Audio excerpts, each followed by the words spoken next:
Gamaliel. Y hoy continuamos en el capítulo 40, Génesis capítulo 40. Y antes de leer la palabra un poco a manera de recopilación, la semana pasada nuestro hermano Jonathan Godoy nos compartía el capítulo 39 y este capítulo nos mostraba la manera en cómo debemos de afrontar la tentación, en cómo muchas veces corriendo de esa tentación somos más valientes delante del Señor. Y ese fue el resumen del capítulo 39, donde José termina en la cárcel por causa de una acusación injusta por parte de la esposa de Potifar. Y llegamos entonces a este capítulo 40. Vamos a leer la palabra del Señor que dice así: Tiempo después, el copero y el panadero del rey de Egipto ofendieron a su señor. El faraón se enojó contra estos dos oficiales suyos, es decir, contra el jefe de los coperos y el jefe de los panaderos. Así que los mandó presos a la casa del capitán de la guardia, que era la misma cárcel donde estaba José. Allí el capitán de la guardia le encargó a José que atendiera a estos funcionarios. Después de haber estado un tiempo en la cárcel, una noche, estos dos funcionarios, es decir, el copero y el panadero, tuvieron cada uno un sueño, cada sueño con su propio significado. A la mañana siguiente, cuando José fue a verlos, los encontró muy preocupados y por eso preguntó a los oficiales del faraón que estaban con él en la prisión: ¿por qué andan hoy tan cabizbajos? Los dos tuvimos un sueño, ellos le respondieron, y no hay nadie que nos lo interprete. ¿Acaso no es de Dios el que da la interpretación?, preguntó José. ¿Por qué no me cuentan lo que soñaron? Entonces el jefe de los coperos contó a José el sueño que había tenido. Él dijo: soñé que frente a mí había una vid, la cual tenía 3 ramas. En cuanto la vid echó brotes, floreció y maduraron las uvas en los racimos. Yo tenía la copa del faraón en la mano. Tomé las uvas, las exprimí en la copa y luego puse la copa en manos del faraón. Entonces José le dijo: esta es la interpretación de tu sueño. Las 3 ramas son 3 días. Dentro de los próximos 3 días el faraón te va a indultar y va a volverte a poner en tu cargo. Tú vas a volver a poner la copa del faraón en su mano, tal como lo hacías antes cuando eras su copero. Yo te ruego que no te olvides de mí. Por favor, cuando todo se haya arreglado, háblale al faraón de mí para que me saque de esta cárcel. A mí me trajeron por la fuerza de la tierra de los hebreos. Yo no hice nada aquí para que me echaran en la cárcel.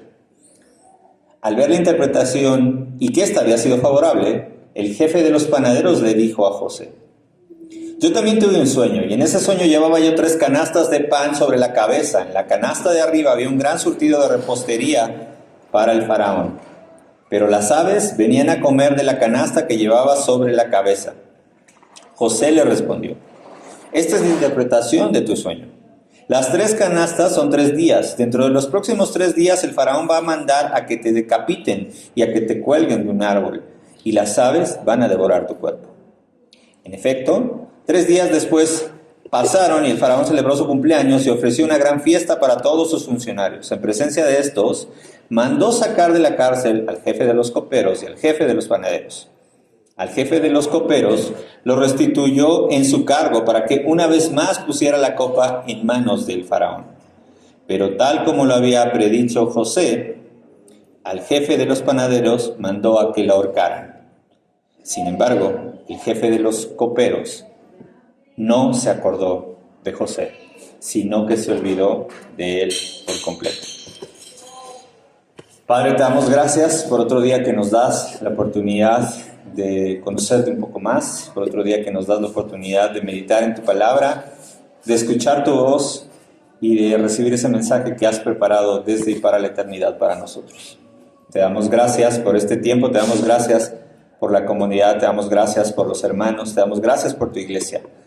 Te pedimos que tú dispongas nuestra mente, corazón, nuestros oídos a estar atentos a lo que tú quieras decirnos y que a través de tu Espíritu podamos discernir lo que tú quieres que nosotros escuchemos. No permitas que nuestro pecado se interponga en este mensaje. Te pedimos perdón por él. Y te damos gracias porque hoy podemos tener esta relación contigo a través únicamente de la obra de Jesús.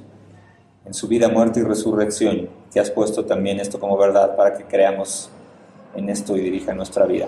Te ponemos este tiempo en tus manos, en el nombre de Jesús. Amén.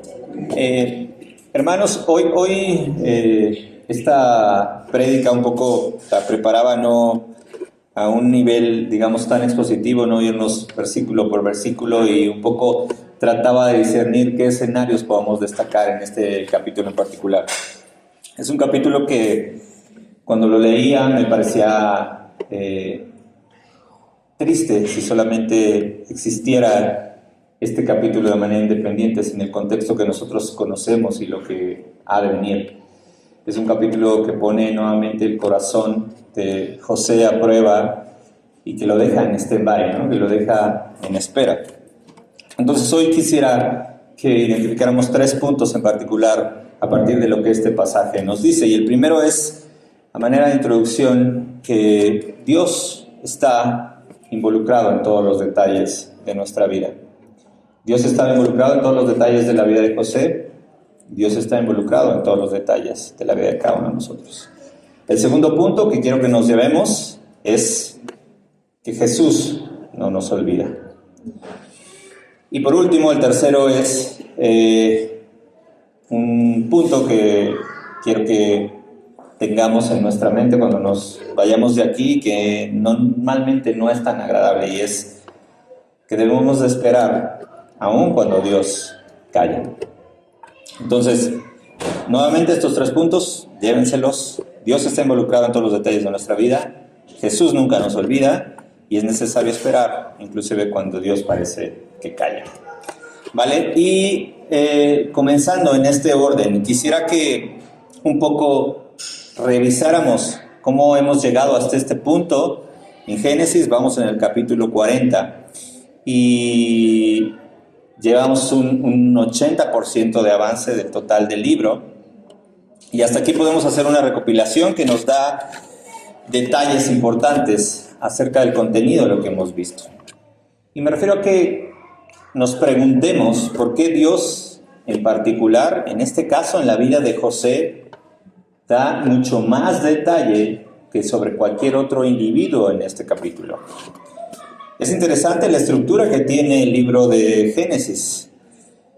En la creación, en la descripción de la creación, el autor de este capítulo se lleva un 3% del libro, más o menos. Para tratar de abarcar los detalles sobre la vida de Adán y sobre la vida de Noé, utiliza un 15%. De ahí navega en la vida de Abraham en una porción amplia, un 21% es utilizado en la descripción de este padre de la fe. Después pasa un 8% con Isaac y un 23% con Jacob. Pero en todo el libro de Génesis no hay otro personaje en el cual el autor pase más tiempo describiendo que en la vida de José. A José, en el detalle de cada elemento de su vida, el autor de Génesis le dedica el 30% del libro. Una tercera parte del libro está dedicada a detallar la vida de José. Y sabemos que Dios siempre es intencional. Nada hace por casualidad, incluido la proporcionalidad que Él utiliza en su palabra, ¿no es cierto? Y aunque sabemos que no necesariamente la proporción determina la importancia de la palabra de Dios, porque toda palabra de Dios descrita en la Biblia es importante, sí es necesario que nos preguntemos por qué en algunos pasajes en particular los autores pasan más tiempo haciendo una descripción del mismo. Por ejemplo, la epístola de los Efesios es mucho más corta que la narración de la vida de José, pero sabemos que no es menos importante. Lo que sí es importante es reparar en este tipo de detalles para entender qué es lo que Dios, a través de esta proporcionalidad, quiere que veamos. Dios tiene muchas razones para guiarnos a través de la vida de José. Algunas son más obvias que otras, Y en este particular elemento quiero que veamos una razón que no es tan obvia, y es la participación providencial que Dios tiene en cada uno de los elementos de la vida de José. Voy a repasar rápidamente estos elementos, me voy a ir rápido, pero es importante que identifiquen el nivel de detalle.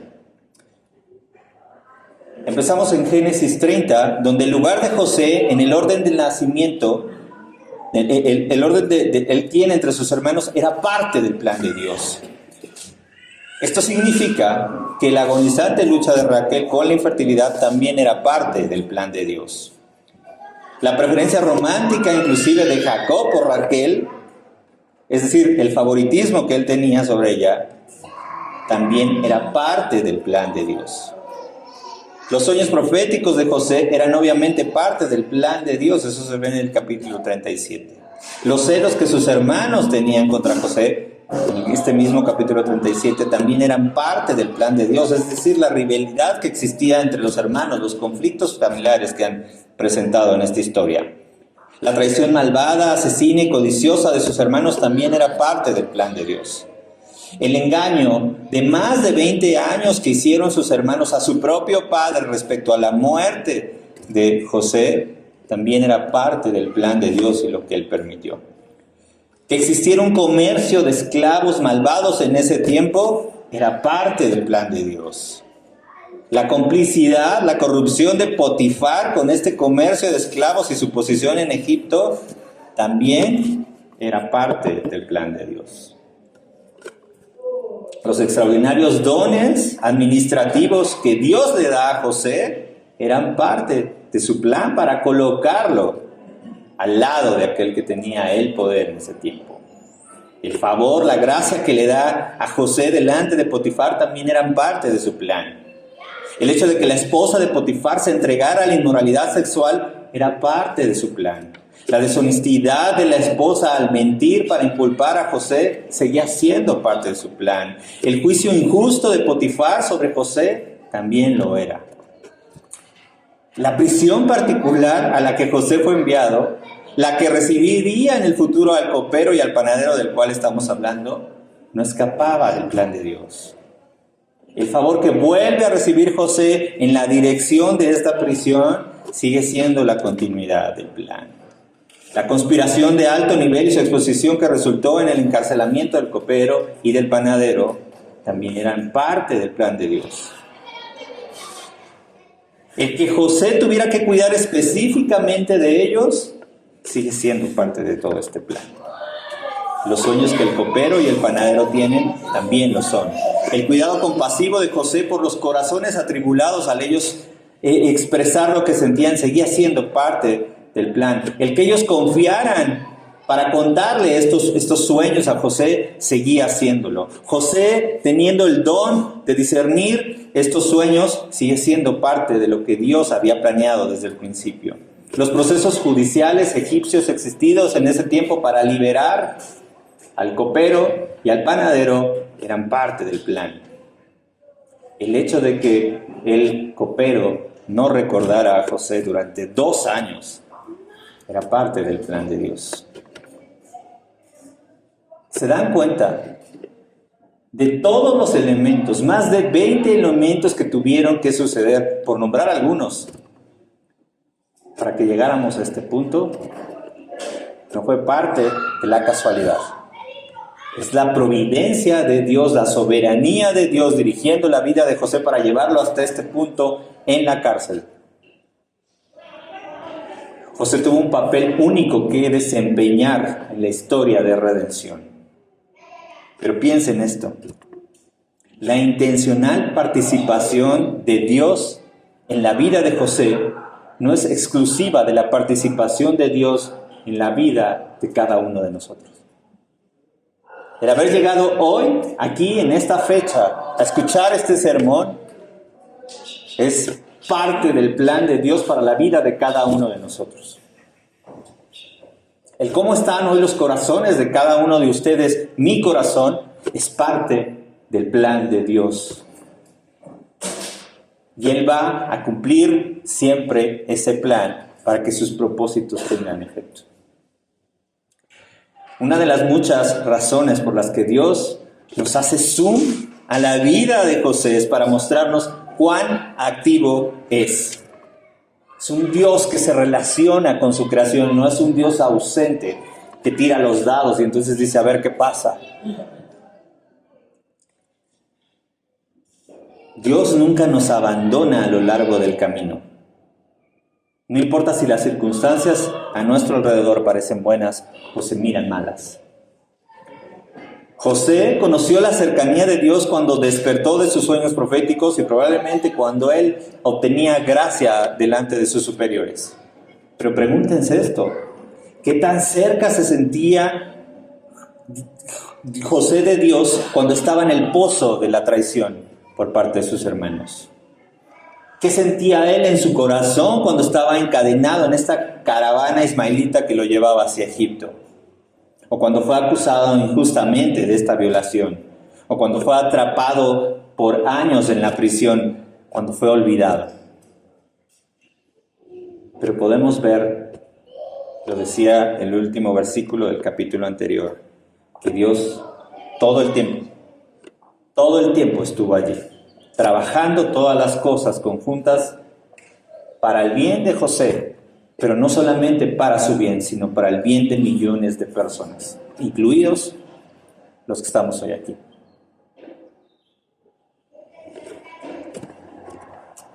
Dios estaba obrando inclusive a través de las cosas malas y atroces que le pasaba a José, y lo hacía para bien.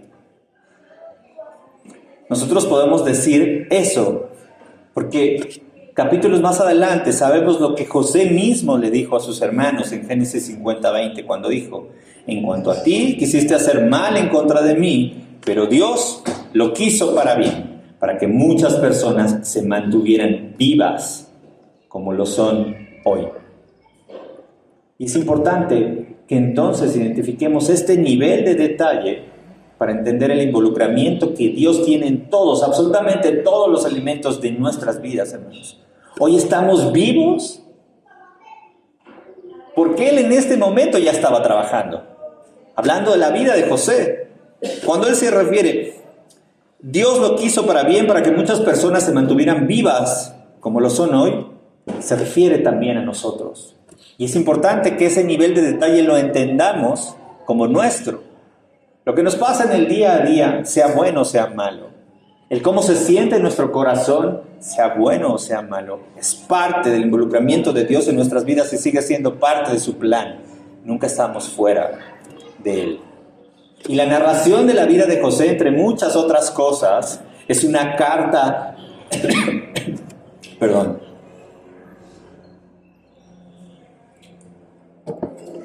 es una carta amorosa de un buen pastor. Y ese buen pastor sigue siendo el mismo cuando guía a José a través de los pastos verdes, pero también cuando lo guía a través del valle de sombra de muerte. Y ese tipo de carta está extendida para nosotros. Y esa carta lo que nos dice es: Dios nunca te va a dejar solo, como lo dice Juan 14:18.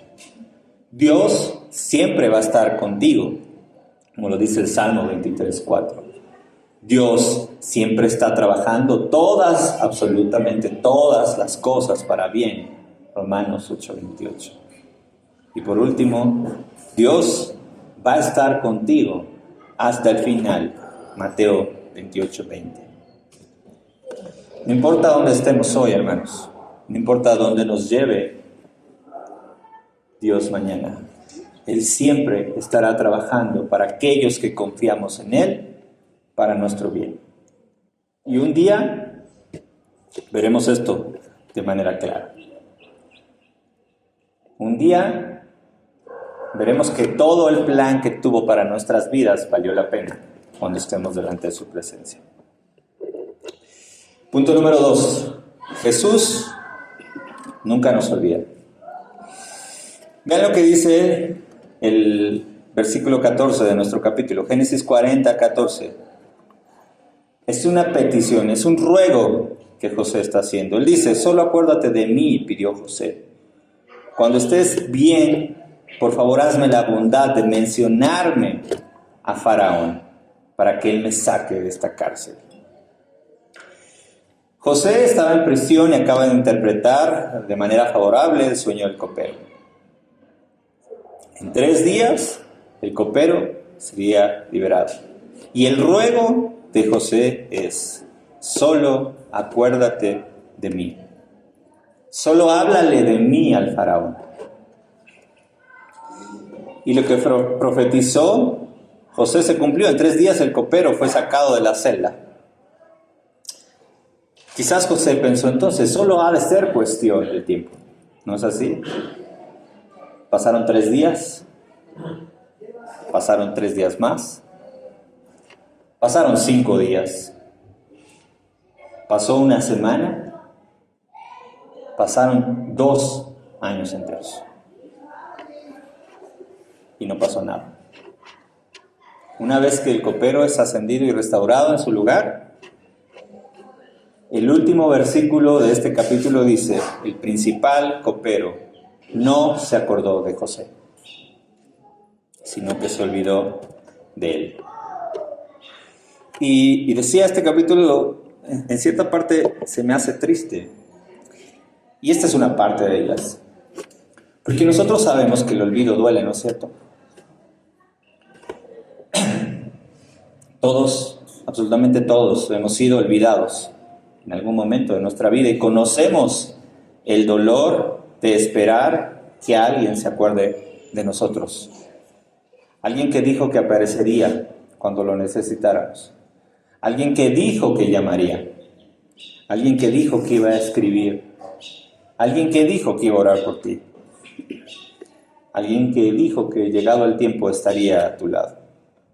Y lo que pasa por nuestra mente es: si realmente les importáramos a estas personas, ellos no se habrían olvidado de nosotros. ¿No es cierto que eso pensamos de manera inmediata? Quizás no le importe tanto. Y la pregunta que aquí en este momento específico del capítulo es: ¿se olvidó Dios de José? No lo hizo. Y sabemos esto porque cuando es encarcelado José, en el capítulo anterior, en el último versículo, esto dice la palabra: pero el Señor estaba con José y le mostró amor firme y le dio gracia a los ojos del guardián de la prisión. Y piensen en esto, o sea, si Dios estaba tan preocupado por hacer popular a José en la prisión, entonces podemos intuir que no lo ha olvidado, que no lo abandonó y pasó por alto lo que estaba sucediendo con José. Pero la verdad es que aunque vemos que Dios no se olvidó de José, ¿no es cierto que a veces nuestros corazones se sienten tentados a pensar esto? Seamos honestos, hermanos, ¿no es cierto que a veces nosotros mismos llegamos a tener este pensamiento de Cristo ascendido? ¿No es cierto que en medio de nuestras circunstancias,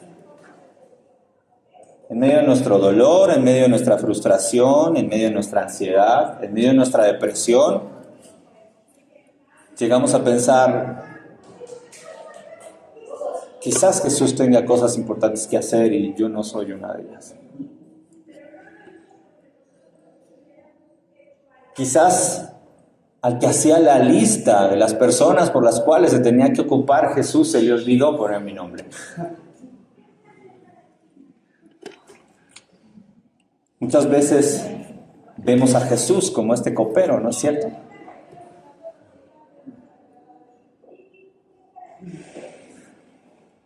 Nos ha olvidado el que una vez descendió a nuestro pozo y sufrió por nuestros pecados solo para resucitar a una vida mejor 3 días después. La respuesta es no. Jesús no nos ha olvidado. Jesús, al igual que José, entró en esa cárcel para darnos buenas nuevas a aquellos que estábamos cautivos. Pero no solo para darnos buenas nuevas, sino para Él ser las buenas nuevas. Él entró a esa cárcel para vivir, pero también para morir por nosotros, para pagar un precio sumamente altísimo. Descender de su dignidad, es decir, Él es el único digno que ha existido, y se rebajó a nuestra condición para salvarnos. Y en este momento Jesús piensa en mí y piensa en ti como lo hacía en ese momento. Él no nos ha olvidado. Él ahora está coronado en gloria. Pero así como nosotros, y no sé si les pasa, cuando yo no estoy cerca de mi familia, cuando no estoy cerca de mi esposa, cuando no estoy ahora todos los días cerca de Vale, o cuando no estoy cerca de Mateo, todo el tiempo estoy pensando en ellos. Estoy escribiendo a mi suegra cómo está Mateo, estoy preguntando a Cari cómo está, le estoy escribiendo a Vale todo el tiempo cómo está, todo el tiempo tengo en la cabeza a mi familia. Si nosotros, siendo pecadores, siendo malos por naturaleza, actuamos de esta manera, ¿cómo podría Cristo, cuyo nombre es amor, ignorar los sufrimientos de su familia que aún está en la tierra? Si en algún momento, hermano, te sientes tentado a sentirte olvidado, recuerda que en este momento Cristo ama a su novia con un amor que supera todo conocimiento. Su corazón hacia nosotros desde el cielo merece más pensamiento del que muchos de nosotros le damos. Jesús, que es nuestro Rey, hoy está en la gloria y nos ha dejado aquí en la tierra, pero lo ha hecho de manera intencional. De hecho, Él oraba de esta manera. En Juan 17:15 Él decía, no te pido que los saques del mundo, sino que los guardes del maligno. Y por eso cobra relevancia lo que hablaba en un principio. El que sigamos aquí y el que Él se haya ido sigue siendo parte de su plan. Y el tener esto en mente lo que nos ayuda es a que no saquemos conclusiones falsas. Porque inclusive en la víspera de su muerte, Jesús también nos dice de muchas formas, yo no te voy a olvidar, como lo hizo el copero. Juan 14:3 dice, sí voy y preparo un lugar para ustedes, pero voy a venir otra vez y los voy a llevar a mí, para que donde yo esté, ustedes también estén. Él nos lo promete en Juan 14:18-19. Él dice, no los voy a dejar huérfanos, yo voy a venir a ti. Y miren, jura por su nombre diciendo, porque yo vivo, ustedes también van a vivir. Inclusive Él nos da una explicación del por qué es bueno que Él se vaya. Juan 16:7 dice, de cierto os digo que para su provecho que me vaya, es para su provecho que me vaya, porque si yo no me voy, el Consolador no va a venir a ustedes. Pero si me voy, yo se los he de enviar. El que Él haya partido no es un símbolo de que nos olvidó.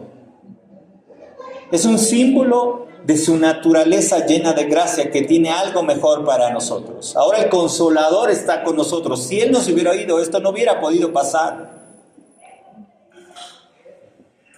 ¿Y eso qué tiene de bueno, Daniel? Que ahora Dios en todo momento, en todo tiempo, está con nosotros.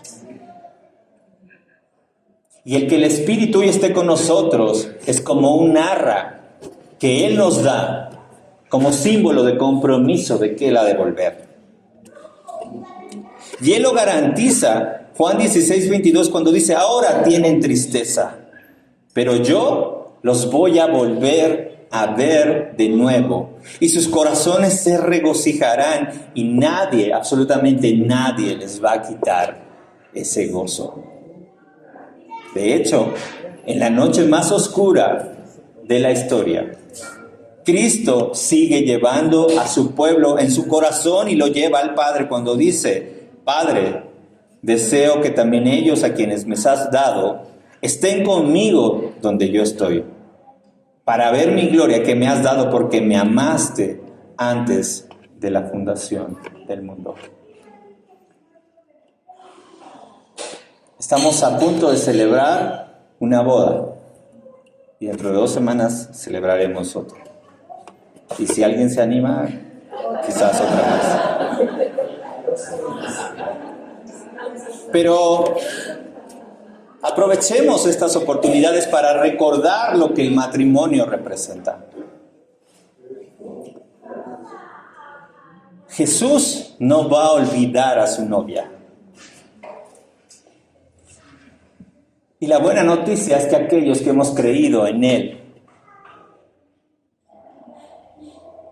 solamente por gracia que proviene de Él, nos hemos ganado el derecho de ser esa novia. Esta iglesia es esa novia.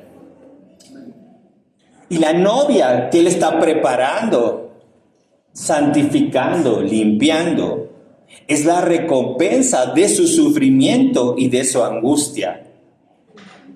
Y ni de loco Jesús va a olvidar a esa novia. Mateo 28:20 dice, enseñándoles a obedecer todo lo que les he mandado a ustedes, y les aseguro que estaré con ustedes siempre hasta el fin del mundo. Dios no solo no ha olvidado a su novia, sino que está con su novia, trabajando en su novia para un día presentársela a Él mismo limpia y pura.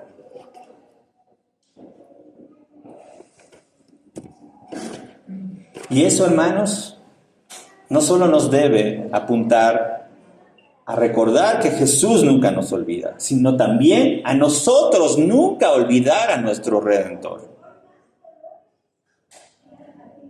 Este pasaje nos debe de llevar a recordar el Evangelio.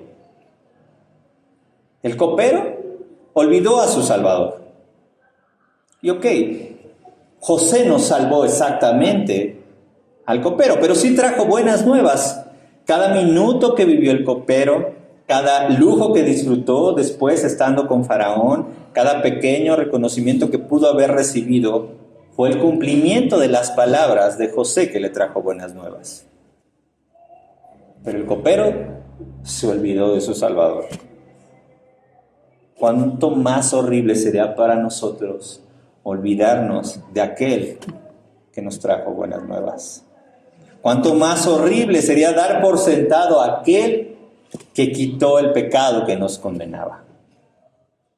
Jesús no solo nos vino a decir que viviríamos, sino que Él murió para que esto sucediera. Si nosotros recordamos una cosa, esta debería de ser que al igual que el copero, nosotros estábamos encerrados y éramos verdaderamente culpables, éramos merecedores de la muerte. Y Dios envió a su Hijo para que Él, siendo Dios, pudiera decirte inocente, justo, confiado, libre, mío. Jesús hoy sigue obrando por ti y lo va a seguir haciendo, inclusive si lo olvidas. Pero la exhortación es a no hacerlo, porque eso es bueno para ti. Recuerda que eres recordado por Jesús. Y aun cuando hoy te sientas olvidado, tu Padre nunca te va a olvidar y nunca te va a abandonar.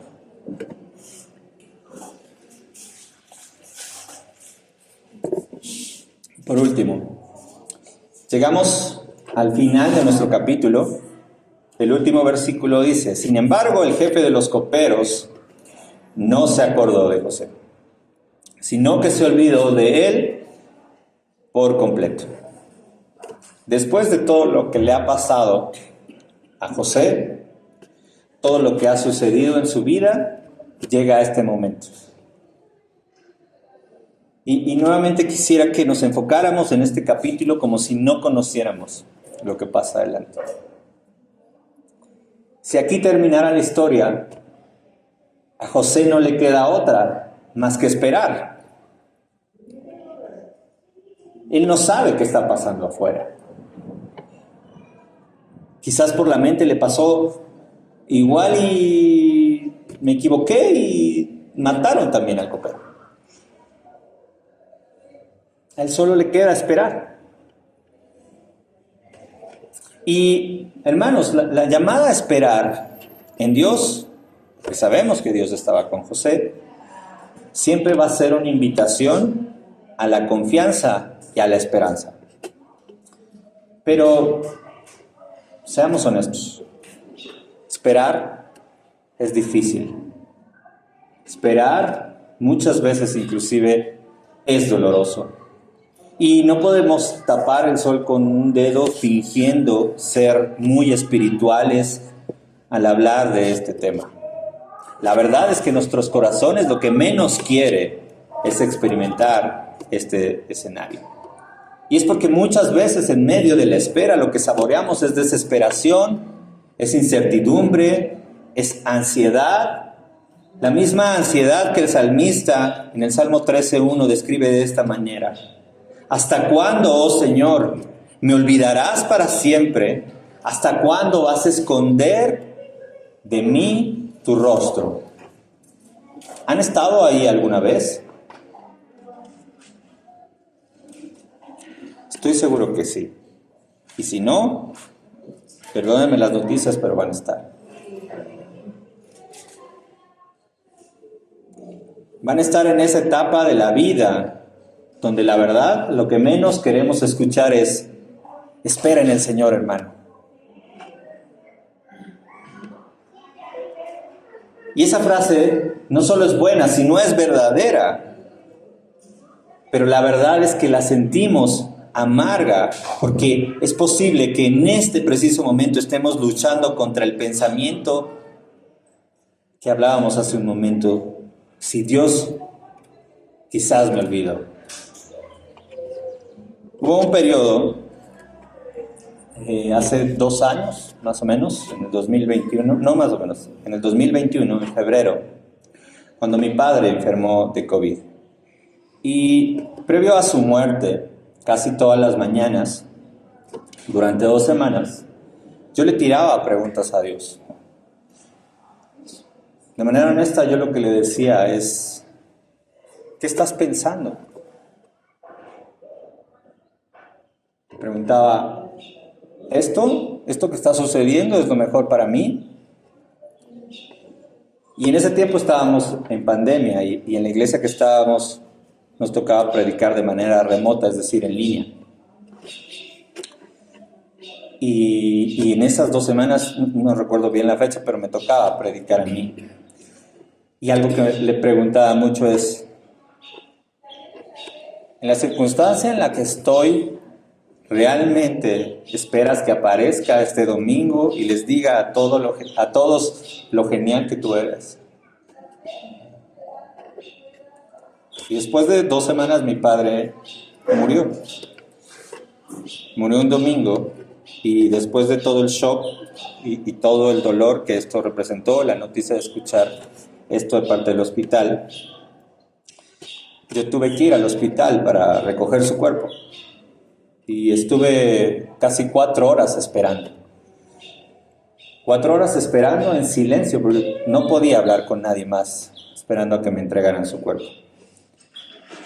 Pero en medio de ese silencio, en medio de esa espera, Dios habló a mi alma. Y parecía que inclusive, irónicamente, en medio de ese silencio, Él daba respuestas a cada una de esas preguntas. Y lo hacía a través de, en medio de ese dolor, dar paz a mi corazón, sabiendo que Él estaba en control de lo que estaba pasando. Bastaron 4 horas de espera, no como yo lo hubiera elegido, no a través de lo que yo deseaba, pero sí a través de su voluntad, para que Él me respondiera con su paz.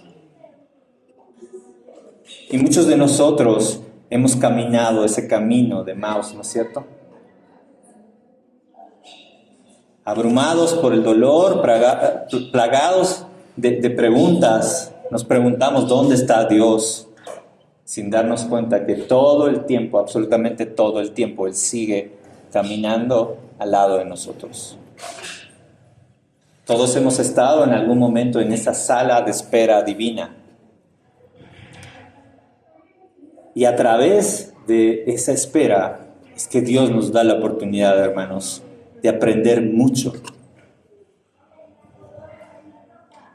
Y quisiera compartir cosas que podemos aprender en medio de esta espera, aun cuando represente dolor y sufrimiento. La primera es a ser pacientes. Romanos 5:4 dice: así que nos regocijamos en la espera de alcanzar la gloria de Dios, y no solo en esto, sino también en nuestros sufrimientos, porque sabemos que el sufrimiento produce perseverancia, la perseverancia entereza de carácter, la entereza de carácter esperanza, y esta esperanza no avergüenza, porque Dios ha derramado su amor en nuestro corazón por el Espíritu Santo que nos ha dado. El comentarista bíblico William MacDonald afirma esto sobre este pasaje. Cuando Dios nos ve bajo el peso de nuestras pruebas y esperando en Él para obrar sus propósitos por medio de ellas, Él nos da su sello de aprobación en medio de la paciencia.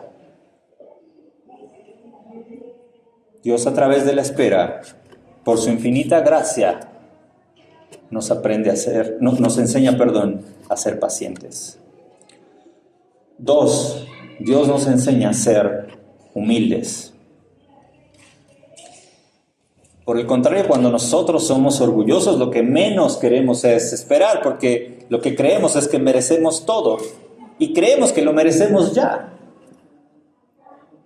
Por el contrario, la humildad nos hace reconocer nuestro propio lugar sabiendo que no somos nada especiales. Esta actitud de humildad nos da lo necesario para esperar a que Dios haga lo que se le antoje conforme a su voluntad, reconociendo que Él es mucho más sabio que nosotros.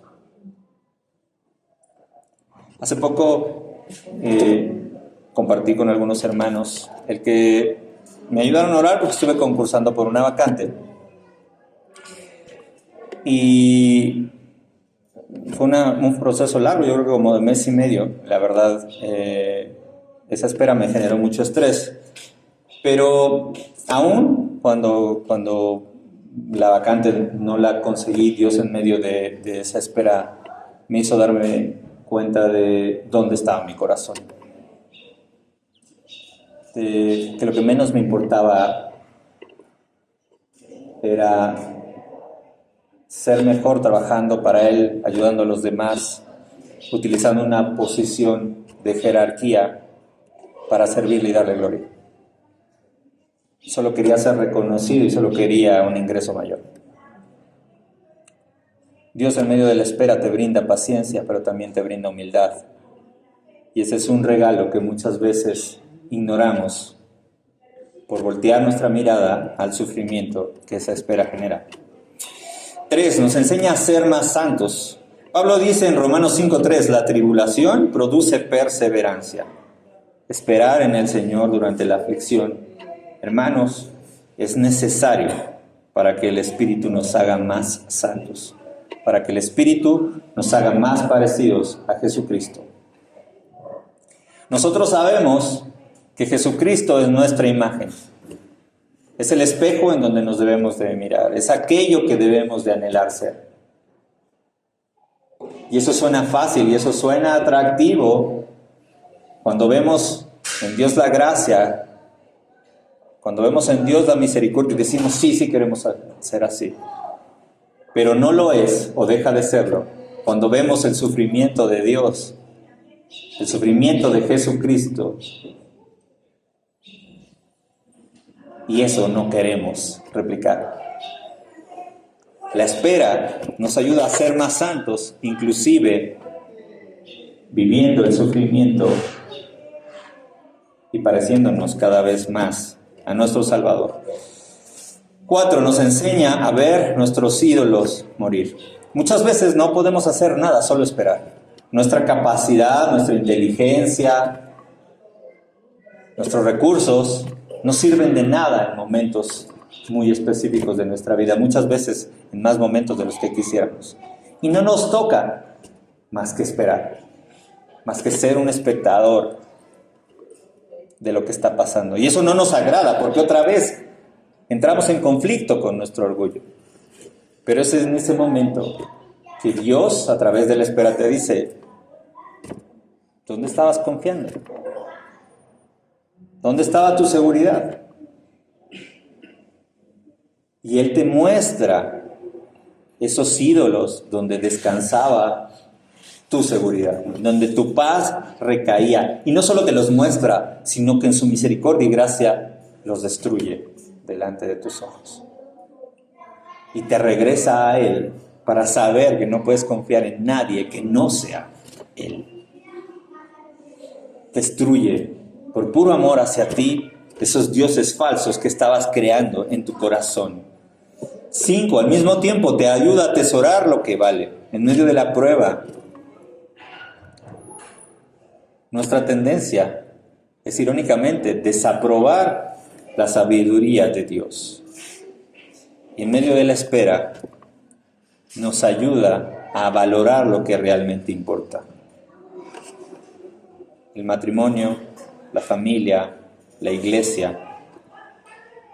En periodos de dificultad, Dios nos confronta y nos exhorta a atesorar las cosas que realmente tienen valor. Las cosas que Él nos ha dado y que hemos perdido de vista y que no agradecemos todos los días. La espera nos da ese regalo a través de su misericordia. 6, nos ayuda a conocerlo más. La espera, hermanos, no debe de ser pasiva, debe de ser activa. Y debemos de hacerlo, aunque no lo queramos. Examinar en medio de esa espera las Escrituras, la palabra de Dios. Mientras sufrimos, podemos aceptar ese llamado de nuestro Padre a voltear a verlo a Él.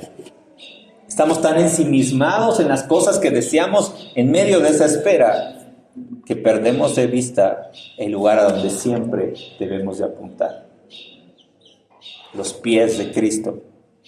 Y el Padre amorosamente nos brinda momentos de espera para regresar.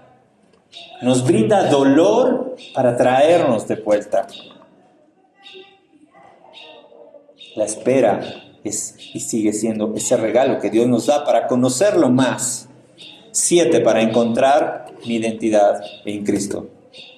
De acuerdo a lo que la Biblia dice, nuestra identidad no está en que las cosas sucedan como pensamos que debían suceder. Nuestra identidad está y siempre debe seguir estando en Cristo. En recordar quién es Él, en recordar qué hizo por nosotros, en recordar cuánto merecíamos realmente y cuánto Él nos ha dado. La espera es una oportunidad para valorar nuevamente a nuestro Salvador si lo hemos perdido de vista. Y por último, a contemplar el Evangelio. No cabe duda, hermanos, que nuestra alma es apretujada, es exprimida siempre en medio de la espera. Aprovechemos esto cuando nuestra alma se encuentra en esta situación para depender nuevamente de aquel que puede realmente sanar nuestra alma y recordar: Dios siempre está en control de nuestra vida. Dios siempre es confiable. Dios siempre está a tu lado. Tu presente está en su mano. Tu futuro está seguro con Él. Descansa en Él. Y por cierto, valora esperar en Él.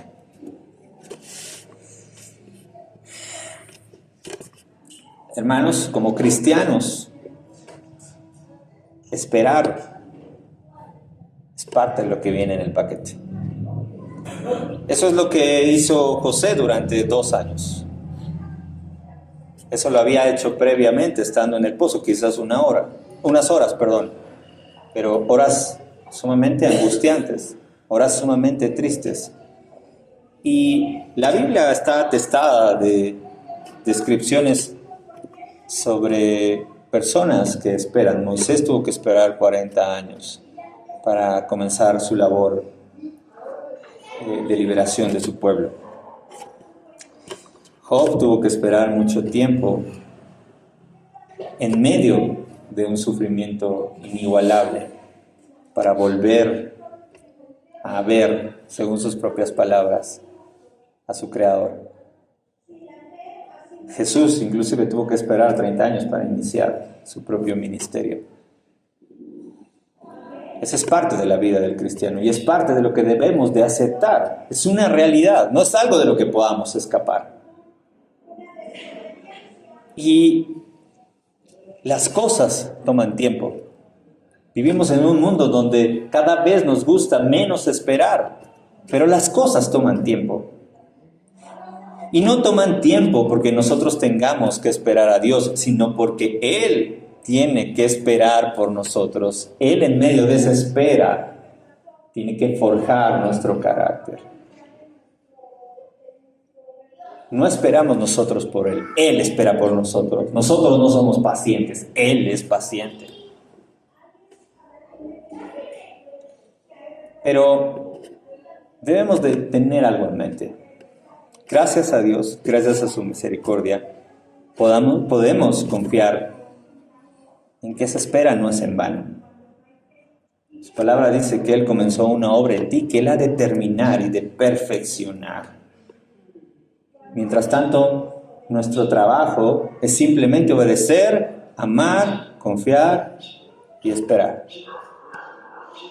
Hermanos, una buena noticia es que esa espera no es para siempre.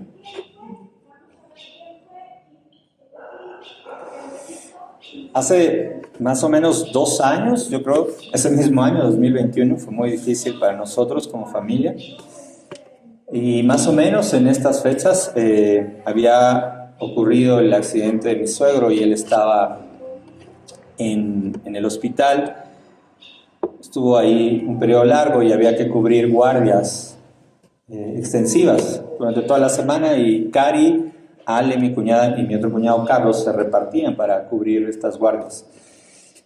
Y recuerdo un día, un domingo, yo pasé por Cari al hospital. Ella había cubierto una guardia de jueves a domingo y pasamos a desayunar a un restaurante. Ella venía no solamente cansada, obviamente, por esta jornada de jueves a domingo, sino también venía triste y me acuerdo que me hizo una pregunta que se me quedó muy grabada. Estábamos en ese restaurante y ella estaba viendo a una mesa que estaba a unos metros y había una familia riendo y pasándola bien. Y ella me preguntó, ¿cuándo vamos a volver a estar así? Yo traté de animarla, pero siendo honestos dentro de mí un poco pensaba lo mismo.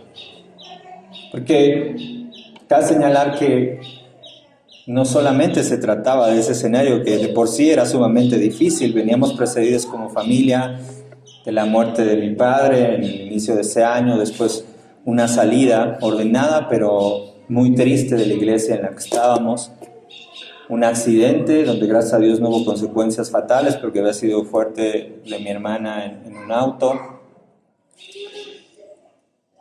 Y también me preguntaba, ¿cuándo vamos a volver a estar así? Me acuerdo que inclusive al final de ese año, yo mitades de diciembre cenaba con un amigo y le contaba todo esto y me decía, bueno, por lo menos ya terminó el año ya. Sin saber que el 30 de diciembre mi madre tendría otro accidente que la tuvo postrada casi 1 mes y medio.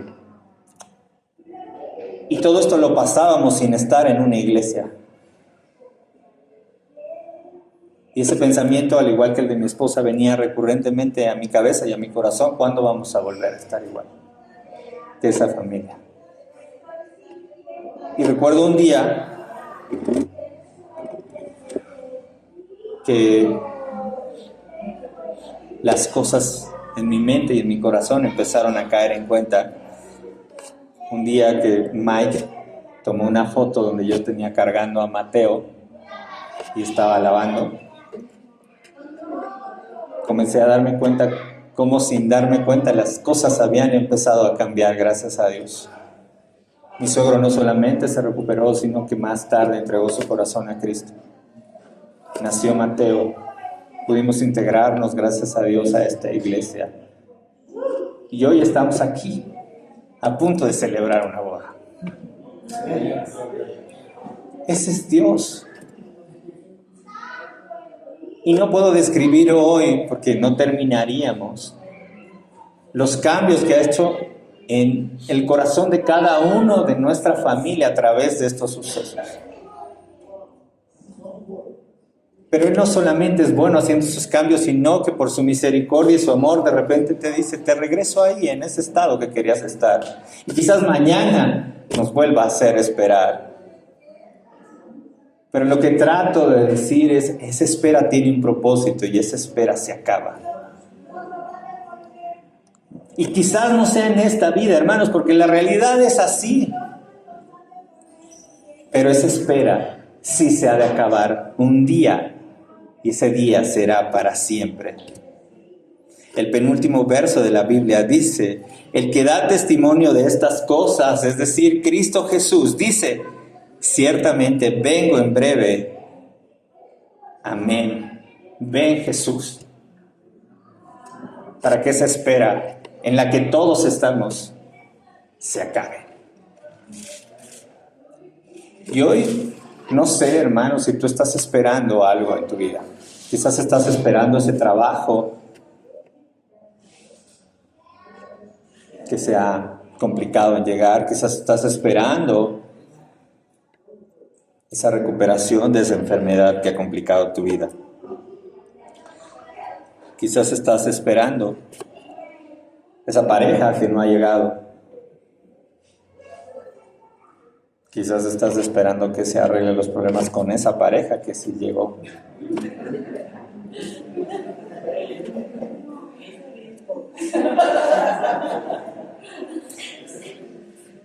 No sé dónde está tu corazón, pero Dios sí sabe. Pero algo que te puedo decir es que podemos tener una espera como la tuvo seguramente José, con expectativa. Y eso cambia el panorama de manera completa. Porque independientemente de dónde estemos hoy y de dónde las circunstancias en este mundo se vean, nosotros podemos esperar con expectativa en lo que Jesús ya logró en la cruz por nosotros, es decir, la salvación que un día obtendremos meramente por gracia. Segunda de Pedro 3, 10, 13 dice, pero el día del Señor va a venir como un ladrón. En aquel día los cielos van a desaparecer con un estruendo espantoso. Los elementos van a ser destruidos por el fuego y la tierra, con todo lo que hay en ella, será quemada. Y ya que todo será destruido de esa manera, ¿no deberían entonces vivir ustedes con devoción, siguiendo una conducta santa y esperando ansiosamente la venida de Dios?